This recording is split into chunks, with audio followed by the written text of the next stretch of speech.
love is the nature of reality. If we think we're not worthy of God's love, then we need to understand that God's love is not a question of worthiness. We don't earn God's love. It's a free gift. God's love simply is. It's not a matter of being good enough. Some people think they need to be holy to get God's love. They need to be well-behaved and saintly acting. No. We just need to be receptive. It's just there. It's present. And it flows. And we can receive it and embrace it. The prophet Jeremiah said, God has loved you with an everlasting love. An everlasting love. It means it's always present. Everlasting. No matter what mistakes we made, no matter what mistakes we'll make in the future, no matter what kind of bad behavior we can engage in the moment, no matter what, God's love is there, present for us. We just need to accept it and receive it and be open to it. If we don't feel God's love, it isn't because God has moved. It's because we've moved in consciousness somehow. Somehow we've pulled the shades down, blocking the sun of God's love. If you're in a room, the sun can be out there shining, and we'd be, gee, it's so dark in the room. It's so chilly in the room. Let me lift up the shade and let the sun shine in. Then I feel the warmth. Then the light streams in the room. God's love is like that. We frequently pull the shades down on God's love by our inner attitudes of self-criticism, self-condemnation, self-judgment, and other ways.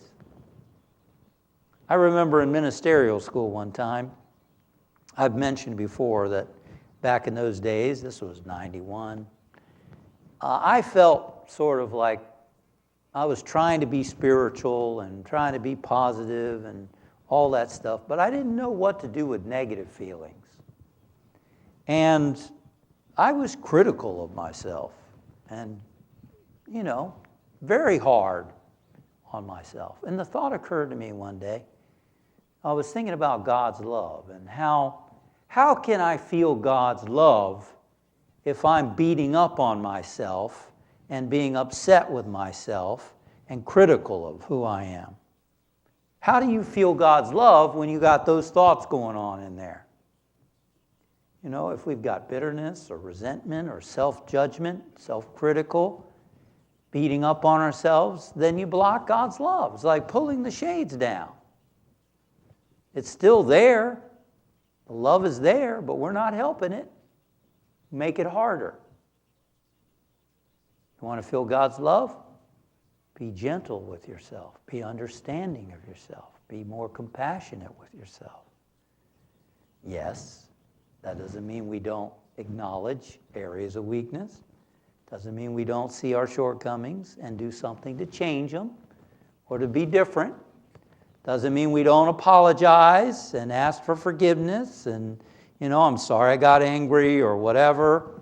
Acknowledge it, but then we do something differently. Love yourself and change. We don't have to. I used to think, how can I grow without getting upset with myself? And we learn that, I think. Some of us learn it as kids because that's how we were. Don't do that. You'll get angry with us. And we learned that, that's how you change, is to get upset with yourself. No. We can love ourselves and change and make changes. That was a big thing for me to learn that. God's love is present, always present, and it's possible to block our experience of that love, but we can give a Valentine of love to ourselves by being more understanding and loving of ourselves instead of condemning and being critical